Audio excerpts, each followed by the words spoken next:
This session is brought to you by Organican Pty Ltd. Organican is a registered company that sells and distributes organic foods. For ordering from Organican, go to www.organicanwealth.com.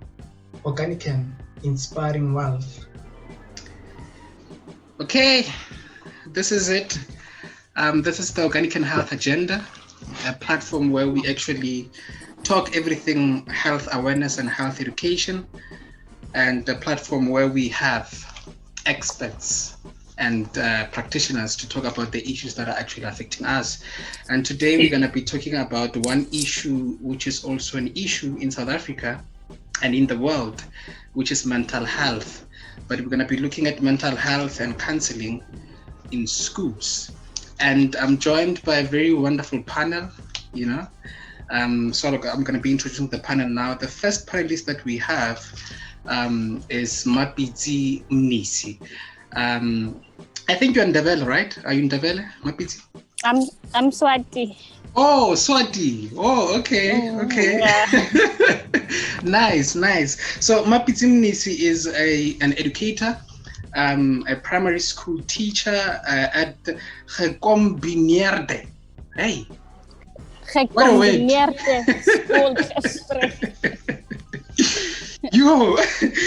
I struggle with such a word. I did Afrikaans, long ago, So welcome. And how is it to work with kids, Working with kids, it's very exciting and a bit challenging as well. Yeah. But you must always find a way to work with them in different ways according to their diversity and everything. But anyway, it's a great career and everything. You must love kids, because I love kids. I don't mind spending a day or two with them. I think as a teacher, you need to have the love for learners and everything. So for you to survive and everything, so you need to have the love for those learners. Yeah. You said survive, Yeah. Okay. And then the next panelist that we have Mem Mapula Khopa, an occupational therapist. He's dealing with me. An occupational therapist. You started practicing in 1995. I think I was still a toddler by then. Yeah. Yeah, in 1995, and you are currently with RAF, the Road Accident Fund. Like when I was doing my readings, especially between educational psychologist and occupational therapy, which is the professions that we have here in the panel, there is this nuance, man. But you guys will delve into, what do you do in your day-to-day basis as an occupational therapist when you go to work and those kind of vibes?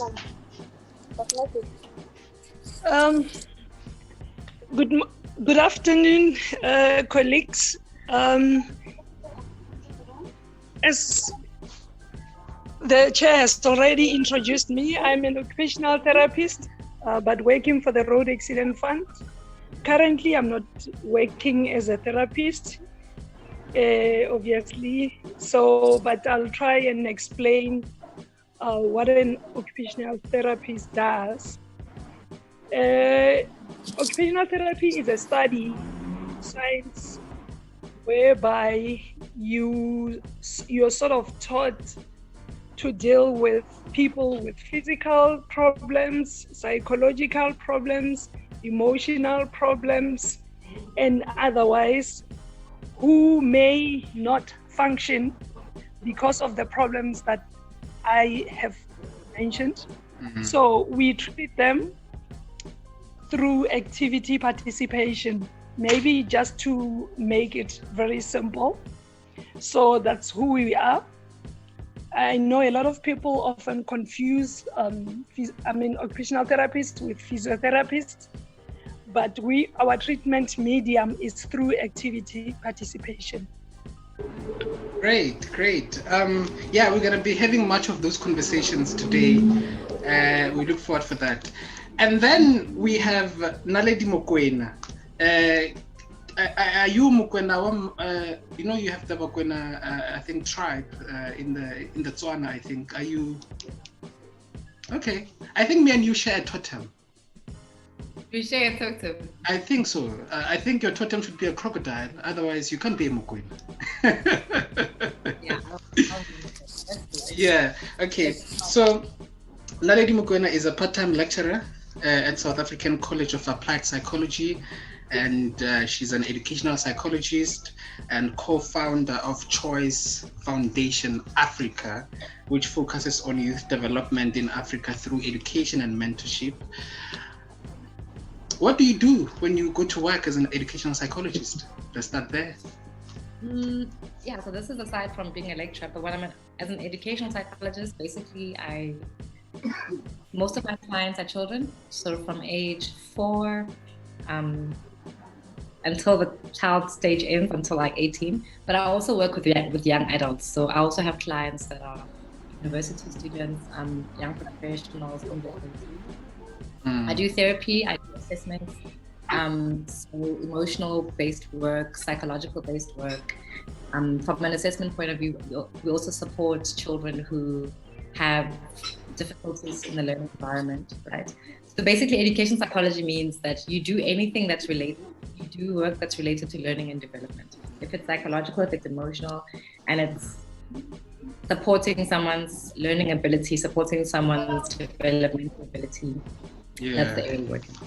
I'm tempted to ask this, but I think it's a conversation that we'll have right along. The demographics, how are the demographics in terms of, race, in terms of the people who really take this kind of practices very serious? Who take it seriously? Yeah, like in terms of psychology, demographically in your practice, what are some of the trends that you've seen that, okay, maybe Black people don't really take such kind of practices serious, or if there is something of that sort? Yeah, I wanted to say maybe if it was 5 years ago, 10 years ago, I would have been able to answer your question like that. But these days, we're like across the board. Yeah. There's clients across the board. I have more Black clients. I think it's because they identify with me being a Black person. So that's most of the people that I get in my practice. But there's no particular racial demographic that I can say is take it seriously or less or more seriously. I think the question we speak about is the people that are able to act. That's the big question. Yeah. But I think that's a conversation we can continue to have. But learning difficulties go across the board regardless of what your demographic is. So we do have clients across the board in terms of racial and cultural dynamics. Doesn't really, there's no particular ones that do or don't use it. Great.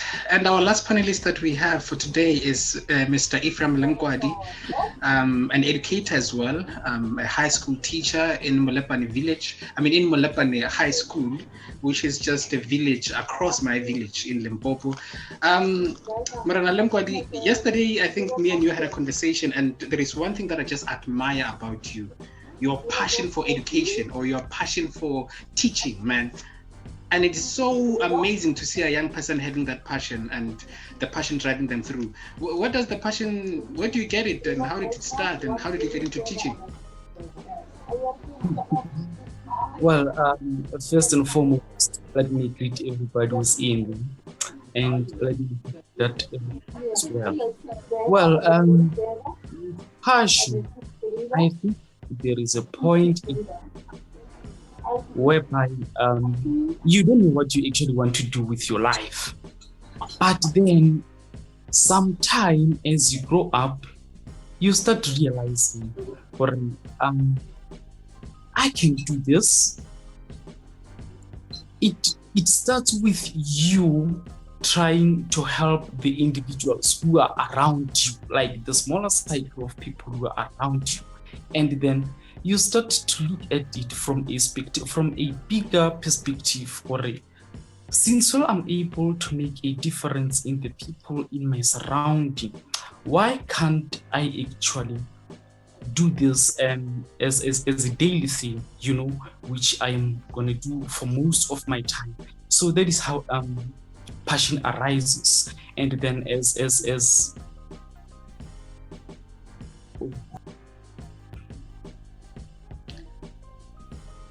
Am I audible? Yeah, you are. All right. Sure. All right. Fine. Yes, that is how this kind of passion arises. And one thing which you realize is that when you do it once, you want to repeat. When you do it twice, you still want to repeat. So you want to go extra mile every now and then.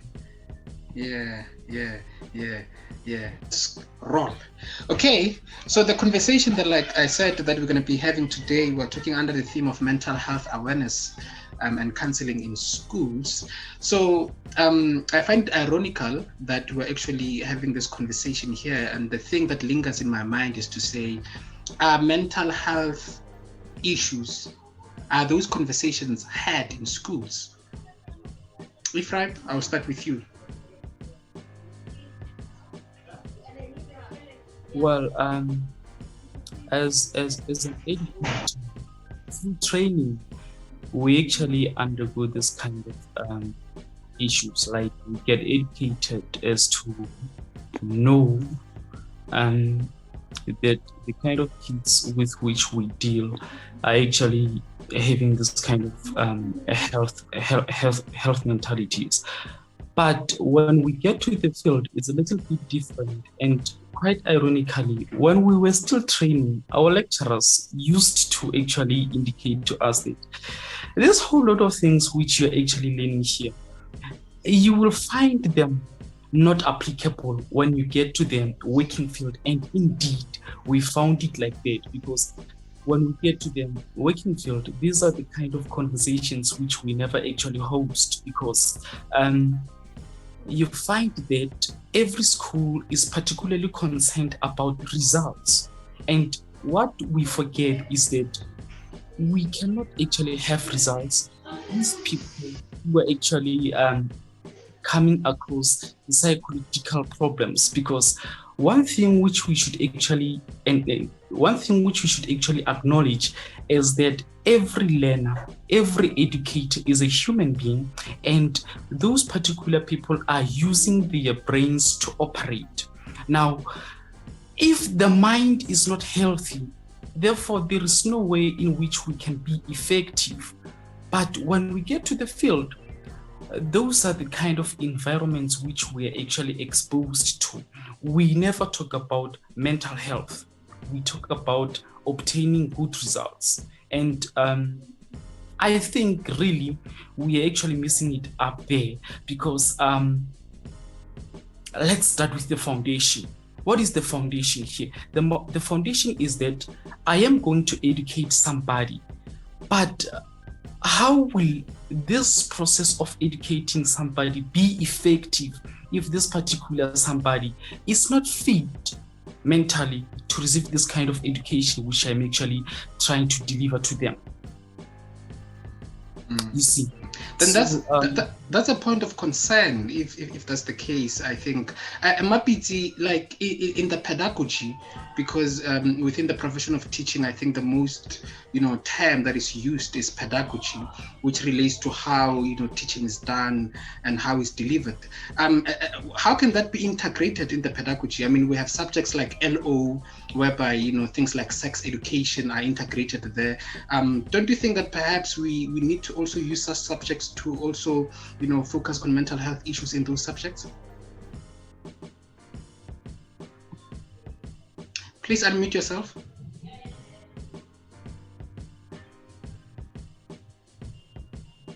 Right. Like in those subjects like LO, those are the chances that we need to take as teachers and integrate all those mental health problems that we encounter in the classroom, and as well as in the school environment. So those are the things whereby we need to identify learners with problems that they encounter in their backgrounds that affects how they behave and everything. Like, as we know, mental health is it affects how we think, it affects how we feel, how we act and everything. So if we can go deeper into that and then try to bring every learner based on their diversity and everything to accommodate every learner and find ways how we can help them, that could really affect the results as well. I think it will also make the performance of all learners to be, or even if it's not all, but most of them to perform much better if we consider what are the problems that they are facing in everyday life. But then how do we go about that? Because that's why I think another question that I'll also ask you and Ephraim, in your training to become teachers, do you guys have in the curriculum sort of certain subjects that actually prepare you guys as teachers to deal with such kind of issues? But before I go there, I would like to pitch in, to bring in Naledi in this conversation. Naledi, as an educational psychologist, where is the education system missing the whole, notion of psychology in education? And how can we sort of integrate it? Because in my analysis, I think psychology in schools is not something that is spoken about. And I've visited some schools, some private schools, and I find that they actually have a psychology on site, which I think is something great, to have, especially in schools. Where are we missing it, if we're missing it at all? We are missing it, definitely, right? So I would actually be quite curious to hear from my colleagues from Mapite and Ephraim exactly what the educators get from their point of view in terms of mental health and education. But my thinking is actually that I think the education system is doing what they can. I personally, like, after when I worked in a school and I worked with teachers, I realized teachers are very overwhelmed. They have so much work to do. It's quite a demanding job, and I think that's a lot of the time not recognized. So I generally think that where the problem really comes in is the environments that children come from, and not so much from the school itself. Because I feel that schools sometimes really try their best. Between the educators, between the principals, the support staff, they do their best, but you're with the child for so many hours, then they go back home, right? And then they come back to you again. So it's like, what's happening in the time that they're not with you? And I think that's what's really affecting children and making it more difficult for them to be able to achieve like they need to, because they're dealing with so much other things at home. So to answer your question, I think where the challenge really comes in is the fact that the education system is not just about what happens in the classroom and on the school premises, but it's also about what's happening at home in the community. And I think that's where the gap comes in, that there's not enough community involvement in terms of like supporting kids in their environments to make it more conducive for them to be able to learn. And I think another thing that we also need to look into, especially on that, is the specific needs of the kids, because another thing that I think we're also overlooking in this is the learning abilities of the kids. You do have some kids who perhaps they have some neuropsychiatric issues, and that's why I think I need to bring in Mem Mapula Hopa in this regard as an occupational therapist and everything like that. What are those things, Mem Mapula, that teachers should actually do in cases whereby maybe they realize that the kid or the learner is actually going through some emotional issues or even mental health issues in that regard? Thank you. It's very important that teachers identify problems early, because then by doing so, it will give them an opportunity to refer to specialized people to help deal with whatever problem that is being presented with. Children may present with behavioral problems, intellectual dysfunction, they may have neurological dysfunction, they may have fine and motor problems, which makes it difficult for them to be able to write, to be able to read and learn. Some have got dyslexia, and then some have got some attention deficit disorders and memory problems, which may also be a problem for them to have a conducive learning. So by identifying such kids and referring them early, then the specialists would be in a better position to help. I just forgot to mention the fact that others may also have visual problems, which may have not been detected, and perceptual problems, which may have not been detected. So if there is a collaboration between teachers and other disciplines, it will make it very easy for us to work together to help those kids. Okay. Yes, you can continue. Okay. Okay. So I was going to say, teachers are in a better position to identify such, since they spend most of their time with the kids. So then, having done that, whether it is an environmental problems like there's a stressor at home, or whether it is something where a child has started abusing drugs or substance, also one would be able to intervene early.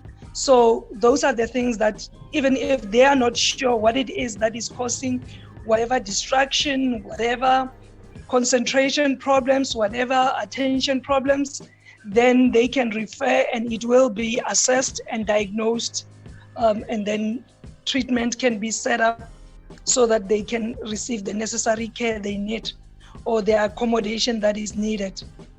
Yes.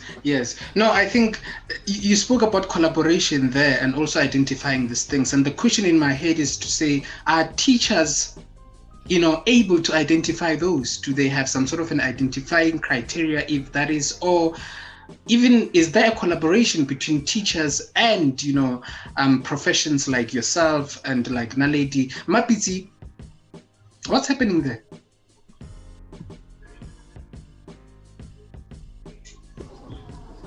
Okay, yes, there is some sort of identification in schools, like specifically in my school. What they do is that we have a committee which is called SBST, it's school-based support team, whereby we identify learners with barriers and learners with ill-disciplined behaviors. So what we do is that, like, sometimes a learner could be bullied or could be abused at home, and then you'd be able to pick up, like, in the performance of the learner and the behavior as well. So others would be absent, like many days, like in school. Let's say in a week, a learner would come twice a week at school. So we'd go and find out, wow, what's the problem? Why is the learner absent and all that?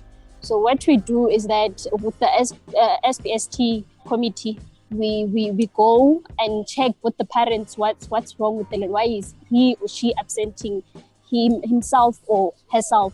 Then that's when we get the point that maybe the learner is experiencing domestic violence or any other background which cause the learner to be affected and how they behave and all that. Then after we have identified, we also have learner profiles. So the learner profiles are true reflections of the learners who would say, what's the problem? What's the problem are they facing and all that. Then after getting an insight of what problems are the learners experiencing, then we can take it further to a psychologist and have to be sorted in a sort of a way and make sure that the learner gets the help that he or she needs or can be helped in either way. I like what you said about the committee. I think if we can have such committees in various schools, I think that will actually be great. But I can bet that actually that is not happening in all the schools, and I think my intuition will tell me that actually that might happen in so-called private schools. Ephraim, yourself, you are actually teaching in a public school. Do you guys have this kind of interventions? Well, I am indeed in a public school, and there things are actually going different. We don't have such a program, first of all. And one thing which I will indicate to you is that when you get to a public school, one thing which you should know, as I have indicated earlier when I was talking to you, is that a typical public school is actually a dumping site for these kids by the parents, I will assure you, in terms of the learning difficulties which these particular learners face, first of all, we identify them when we give them tasks, and then we're looking at the performance, and then we start identifying that no, kid 1 or kid 2 is not doing so well. The first thing which we do, we actually communicate with our colleagues. Like, for in my case, I am teaching mathematics, and then if a certain learner is not doing so well in mathematics, I'd go to a certain educator and then talk to him or her. Say, ma'am, I have this particular learner. He obtained this marks in a math test or in a math class way. So I needed to check if the same is happening in your subject. How is he performing? And then you'd find that the learner is not performing so well in most subjects or in several subjects. And then that is where now we know that no, there must be a problem. But because I have indicated that the public school is a dumping site, you wouldn't believe me that there are some parents who bring their learners to the school, and then when they bring their learners to the school, they will actually indicate to you, the teachers, that, you know what, educators, please, I know this particular child is mine. Don't you call me and then tell me that the learner is not performing well, the learner does not understand most of the things which you teach. I don't know what to do as a parent. You are educators. Maybe you know the best things to do, but calling me to the school to come and inform me that my learner is not doing better, that one, I just know that I will not come. They indicate that to us as educators. So you will agree with me when I tell you that indeed a public school is a dumping site. And then it will also tell you that actually when we are in a public school, there's no link between us educators, the parents, and the community at large. Why am I saying that? Education of a... Okay. All right. Thank you. I was still indicating to you that you will agree with me when I say that in a public school, the public school is actually a dumping site whereby these parents come and dump their kids, and then as an educator, you need to deal with those kind of kids. Imagine when a parent indicates to you that, I know whatever that you're going to tell me, I already know. Just find a way of dealing with my kid, please. And then as an educator, how are you going to handle it? And mind you, in the public school where I'm actually based, we don't have this kind of support. There's no psychologist, there's no occupational therapist. So we, the teachers, have to be psychologists. We, the teachers, have to be everything which need to be supplied in order for education to be effective. We are everything. You get that? Yeah. Then we have big problems in this regard. You raise a very important point about parenting. Ma'am Mapula, I think yourself, I'm just using my judgment here, and I will apologize if the judgment is wrong. I like to believe that you're a parent and you have kids. The role of parents in the whole situation, what is it?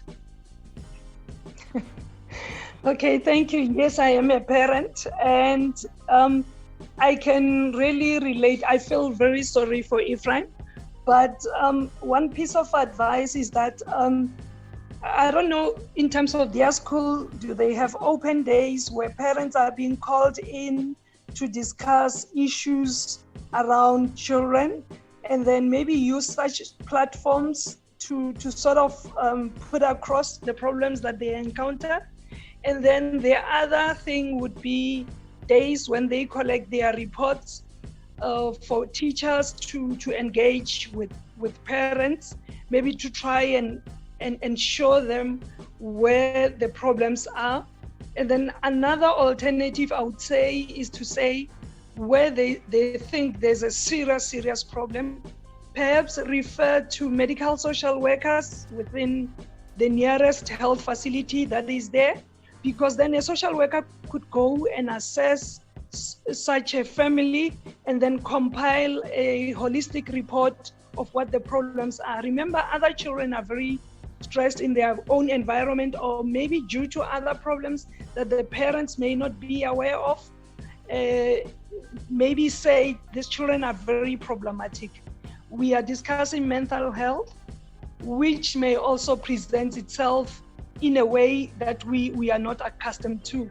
Like you have children that may have a biological problems, or if one may put it, depression, for instance. It's a mixture of a biological problem or bipolar mood disorder. It is a chemical imbalance, which also shows that something is wrong with this particular person. So at certain times they may present with mood swings. They may present being happy, sometimes present being sad, sometimes present with other problems which may be very destructive. So those sort of things, I know they are not there in the education sphere. However, we do have structures that can help in that regard, and we are always open to people to sort of try and request help where needed. That's why we are saying, in collaboration with other stakeholders, we may be able to help in this regard. And as a parent, I think we need to remind parents that it is still their responsibility to look after their kids. The teachers are the secondary parents. However, the mothers and fathers out there still have a responsibility to ensure that they play a very important role in terms of actually bringing their kids up morally, socially, and otherwise. It's not just about feeding them, just about taking them to school, but it's also trying to shape them the best way they could. And churches can be also called in to intervene as well. It should be a holistic approach. I think you've said it quite well, because like Ephraim said, that the parents just dump their kids and they go on with their lives. And I think, you touched on depression. We're going to talk about the issues that affect, or the mental issues that we might find in schools.